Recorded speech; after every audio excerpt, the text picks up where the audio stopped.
Does the evaluation form force the principal to let the teacher know early enough so that she could possibly find another job? Yes, the principal has to inform the teacher early in the year as soon as he spots the deficiency, and then he is supposed to, according to the terms of the evaluation form, work with the teacher to help the teacher improve. Then if the teacher does not improve, she's to be notified, and then she would understand maybe that she would not be reemployed for the next year. Is this a better way for teachers? I think, yes, it's better. It's much fairer to know early in the year. It's very unfair to come up in April and find out, for example, that your principal just really doesn't want you back for the next year. It's too late then to go to another system and find a good job.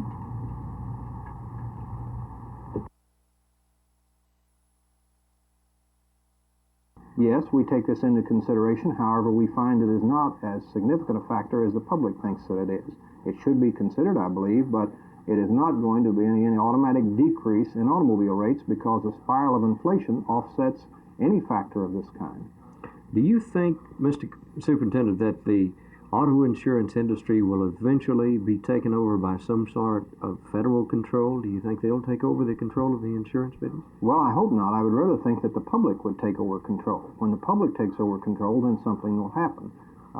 56,000 people were killed on American highways last year, and when the public decides to have a peace march about that, then probably the insurance rates will come down. More teenagers are killed in automobiles than all the diseases added together. When we demand that Detroit build an automobile that will stand a 5-mile-an-hour collision in a supermarket parking lot, then the insurance rates will come down. But that's who needs to take over, is the public.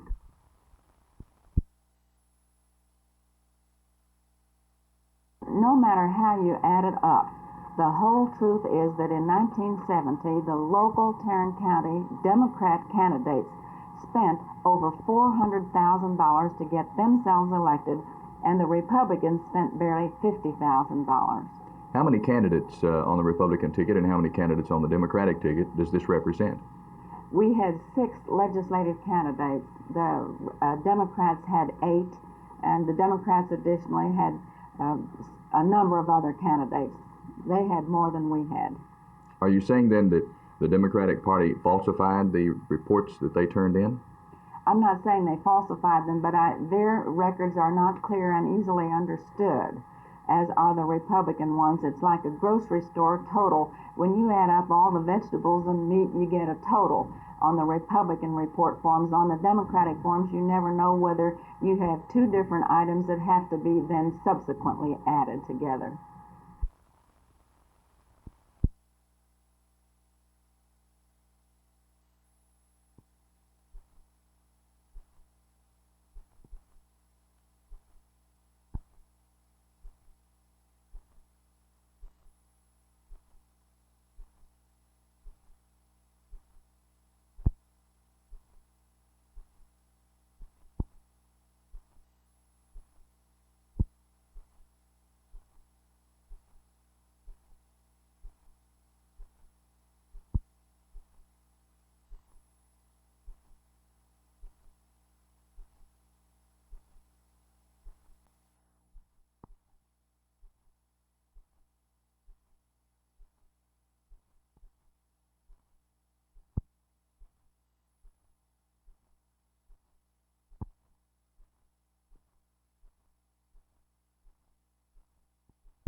There are 2 opposing ideas on how to finance the next Texas state budget being talked about in Austin today, and either one of them is enough to raise a large outcry from the citizens. Bud Sherman, state representative from Fort Worth, is saying that Governor Preston Smith is working on a budget that would not raise taxes. However, it would freeze teachers' salaries, it would boost college tuition from $100 to $250 a month, it would abandon the state's farm-to-market road program, and it would force local school districts to pay a bigger share of school operating costs. The other plan is one which would raise a considerable amount of new taxes, and that was talked about in a panel before a pre-session legislative conference today by James McGrew, who is executive director of the Texas Research League. Representative Ben Atwell of Dallas, a key man in tax matters, agrees that the $400 million will be required, but he doesn't believe that one can be passed in 1971. The income tax is a growth tax. It's income tax on a state level is not quite what it's built up to be because it's compared with the federal income tax, which rate starts at something around 20%, and what we're looking at on the state level now is something around 1 or 2%. But you don't think it'll be passed this session? I don't believe it will. Now, I could be surprised. I just don't know just how strong an effort is going to be made to pass an income tax, but I know of anyone that's going to sponsor it at this time. It's difficult to say whether the strongest reaction will come from those who will oppose new taxes or from those who would have to do without services and certain benefits from the state with no new taxes. But the $400 million income tax and the cutback budget with no new taxes are just two of the many budget proposals that you're going to hear over the next several months. This is Roger McDonald, Channel 8 News on the Move in Austin.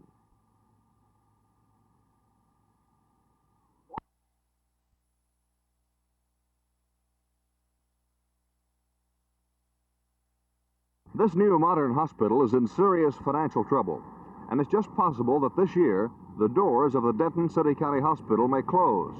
The problem stems from 20 years of stopgap, short-range planning. The net result is a $300,000 debt, which the hospital finds it cannot pay. This hospital was completed just about 2 years ago, and the vigorous building program is partly to blame for the current dilemma. It was the transferring of working capital from the operating fund into the building fund that led to the refinancing, restricted cash flow, and many of the problems which now plague the Denton City-County Hospital. About a year ago, the hospital board hired a new administrator. He is Julian Wells. He says the hospital is now operating in the black, and at the worst times of the year, breaks even. But it's the ever-present $300,000 debt that's forcing the hospital into possible financial ruin. The state's attorney general notified the hospital board recently that it could no longer borrow money or operate on self-made loans which amounted to overdrafts at the bank. Under the terms of the state law, which allows the hospital and others like it to operate, the hospital board has no authority to negotiate finances at any level. To add to the problem, the citizens of Denton turned down the creation of a hospital district about 18 months ago. That election, had it passed, would have allowed the hospital to levy taxes, but now it cannot. Also, the county and city governments of Denton do not pay for the indigent patient care and the revenue lost through bad debts. There are several alternatives for the hospital. One, and the one most desired by many of the officials, is to place the hospital under a revised state statute, which would allow it to sell revenue-raising bonds. Another is for the county to pay its share of the bills for indigent patients. The other is for some angel to drop nearly $250,000 on the Denton City-County Hospital. It's reasonable to assume that if this hospital should close, many of the patients now cared for here would transfer to Dallas and Tarrant counties. But Tarrant County has its own problem. Jay Lewis reports from Fort Worth. If it can happen in Denton, it can happen anywhere. Obviously, publicly owned facilities are not beyond the reach of financial failure. The Tarrant County Hospital Board of Managers swore in 2 new members at its noon meeting today, construction man Lynn Greiner and businessman Jack Bean. I asked Bean how he views the financial condition of John Peter Smith Hospital. Well, I'm of the opinion that the hospital has adequate financing as it is operated in the 60s and in the 50s, but now that we're in the 70s with a new building program, we have to have more funds and more facilities, we have more patients, and there's an awful lot to be done in the near future. The mood among the board appears to be optimistic. JPS has financial difficulties now, but the board members can see the resolution of those difficulties. Jay Lewis, Channel 8 News on the Move, Fort Worth. the total amount of these recommendations yet? No, but it's certainly going to be less than the $1 billion a year that we lose as a result of traffic crashes.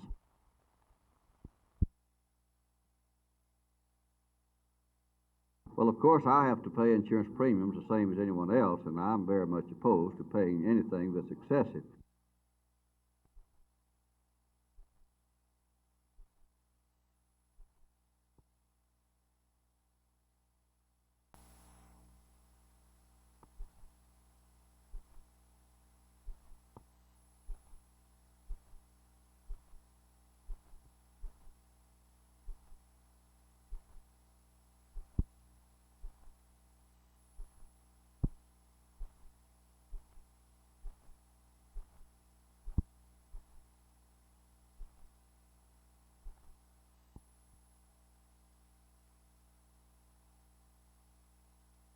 Well, I think that we have an equal chance with anybody else that's in the runner-up position. I don't think there's any question. Every team, the team that goes in the playoff as a wild card team is going to have to play excellent football from now on. This is a very critical game against the Packers. So there isn't any question about it. If we can win this one, then we've got an excellent chance to go on in. The Packer team is a very good football team. Of course, we had a great game in preseason, 35-34 as I remember the score. But they're a good, solid team, and we're going to have to play very good football to beat them. It was a great combination. You had a quarterback against Washington, Coach, with your play calling and Craig Morton's execution. Do we see the same thing against Green Bay? I hope we see the same results as we had Sunday. I'll probably start calling plays for Craig. I think it helped him in the game against Washington. He wasn't quite as tense as he had been in the previous games, and he looked like his old self. And if this will help, I'll be glad to help him out. Would you say the overall team play against Washington was the best of the year? I think it was the best team play as far as our overall attitude in the ball game. We seemed to enjoy our game. We seemed to be playing very hard throughout, very optimistic in the football game. And this is something that's been missing this year. We just had a very tense season because we haven't been playing well. We've won the division so many years previously that our team just built up great tension, and they haven't played their normal game, and they did Sunday, which is good.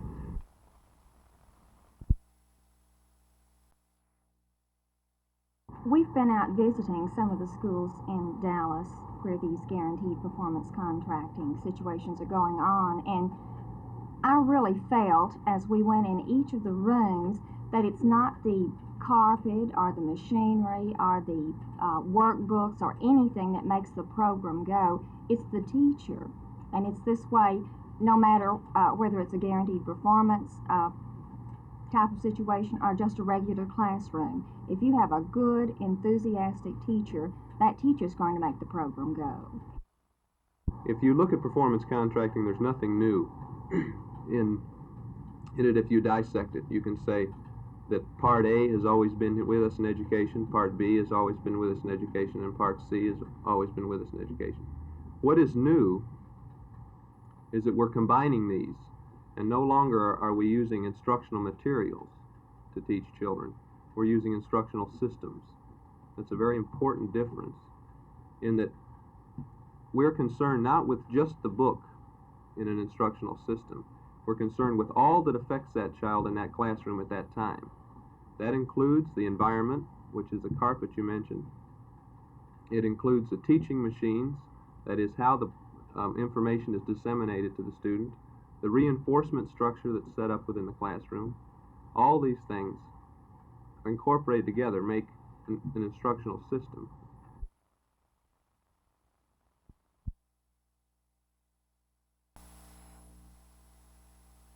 The Arlington Park Elementary School in Dallas was once a small frame building that was known as a tinderbox of fire hazards. 2 years ago, the all-black school was closed down. Many of the children were bused to the Henry W. Longfellow Elementary 2 miles away, and others attend class in the World War II type barracks while a new Arlington Park was completed. The school is almost ready for occupancy. Arlington Park was almost never to be occupied at all. The Dallas Independent School District became the target of a school desegregation suit filed in the U.S. District Court of Judge William M. Taylor, Jr. A hearing, held today, was to determine whether construction of 7 public schools would be halted for perpetuating segregation as charged by 21 students, their parents, and the Dallas Legal Services. Judge Taylor refused to grant the injunction, and construction on the schools will continue. This is Judi Hanna for Channel 8 News on the Move.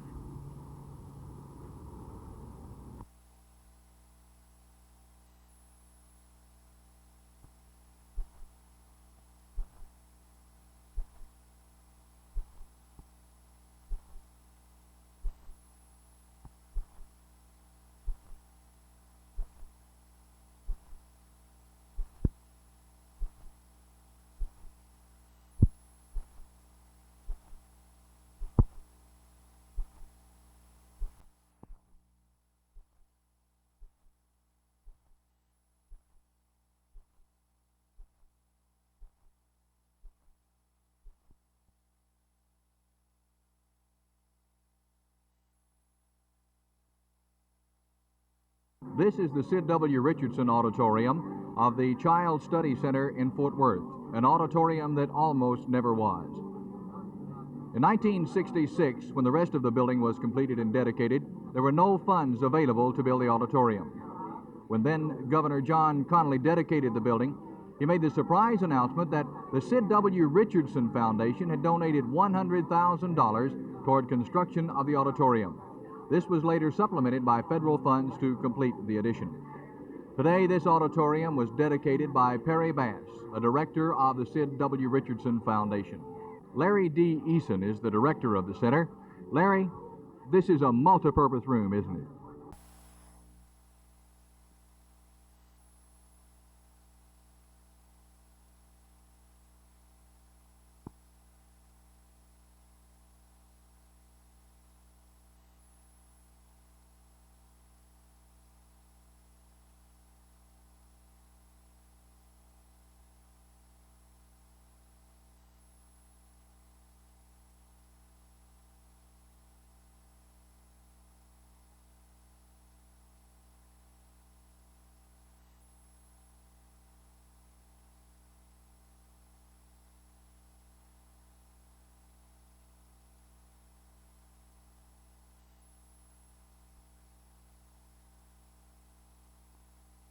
Jerry, we think our prospects are better than they were last year. We feel like that we played a real fine schedule last year with our kids. They were young, and we have a number of them back. So we think experience-wise, we're much better, and as a result, we think we're going to have a better ball club. Could you give us a rundown of your outstanding 5 or 6 players? Well, right now, if we had to start a ball game, we'd start B.G. Brosterhouse, a 6'9" youngster, sophomore from Klamath Falls, Oregon. At the post, we'd start Eric Grosskirth, 6'5.5" forward here in Dallas at one forward. At the other forward, we'd have Lynn Howden, 6'6.5" from Houston.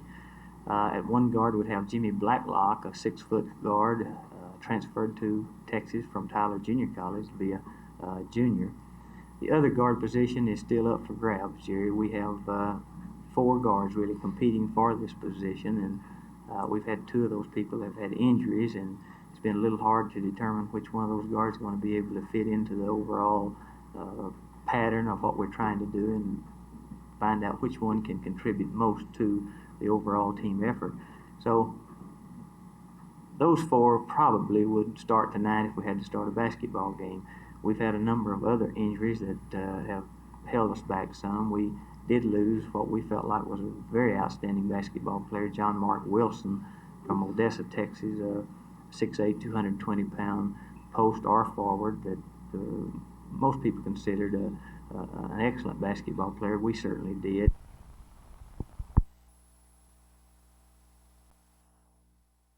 Well, as you've determined by now, this is no run-of-the-mill board meeting at the Marriott Motor Inn. The youngsters are taking over today. This is the 10th anniversary, so they pulled all the 10-year-olds in to run it here at 10 o'clock in the morning.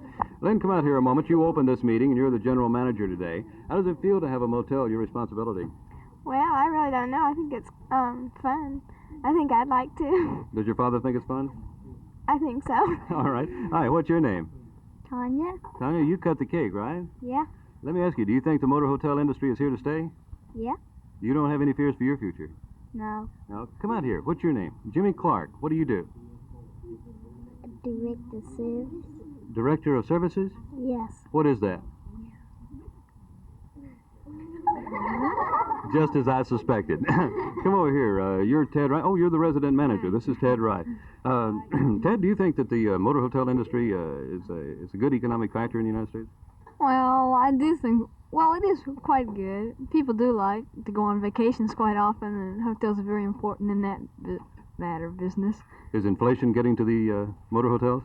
A little bit, I would say. You know, they know the answers to these things, so I don't know. Come here. What's your name? Come here. What's your name? Charles. Charles, turn around here. Look at this. I'm not going to pronounce that name. What is it? Savaggio. You can't pronounce it either, right? That's how you pronounce it, but some people say it a different way. You're the bell captain. You got any tips today? I hadn't even started yet.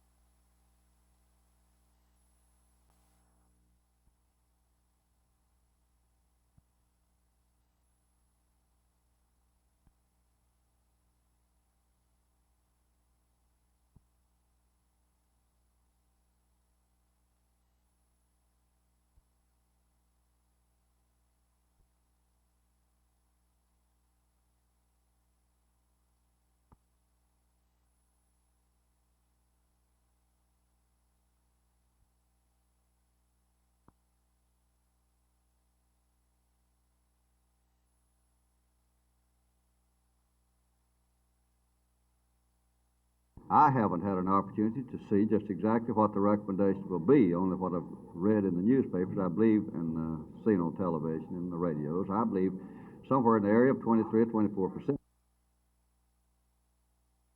Mr. McGrew, what is your idea? Well, what we've done at the Research League is to make a projection of state expenditures, assuming no new programs, just taking into account the programs we have.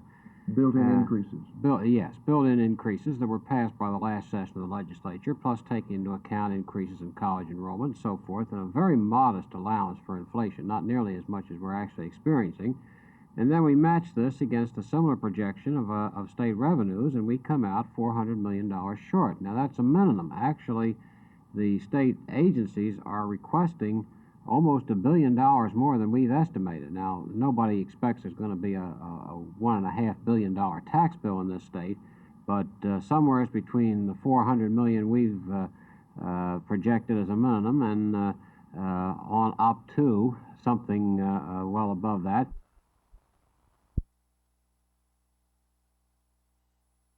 Rosser, one of the primary ones is an effort to get the chronic alcoholic off of the road, and it is to have a presumptive limit of 0.10 means intoxication when the test is given. Presently, there is no presumptive limit.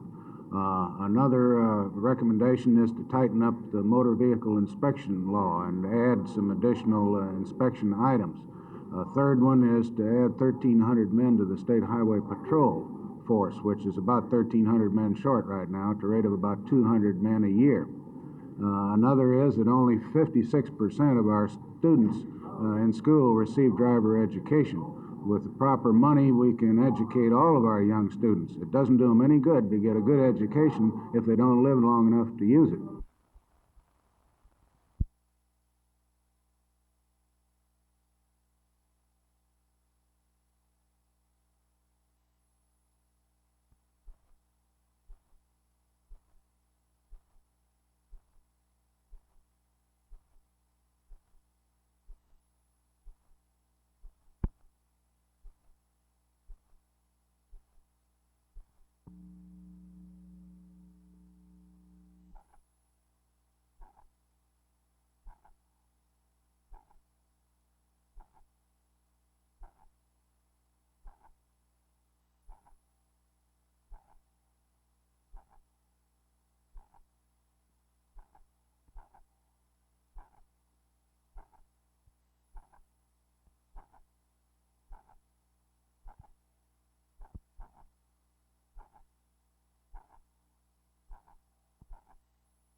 Yes, Jerry, it really is.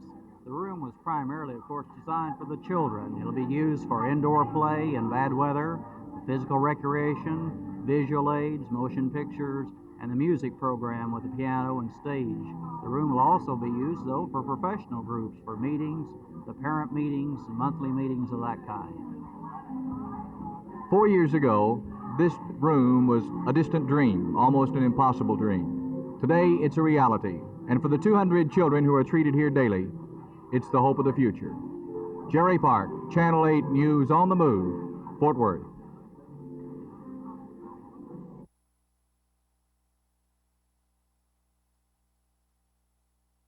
Leslie Jo Stewart. We want to officially call this meeting together and let people know that we are going to run the hotel today. Okay, and I will assign special independent projects to be completed by 12 noon.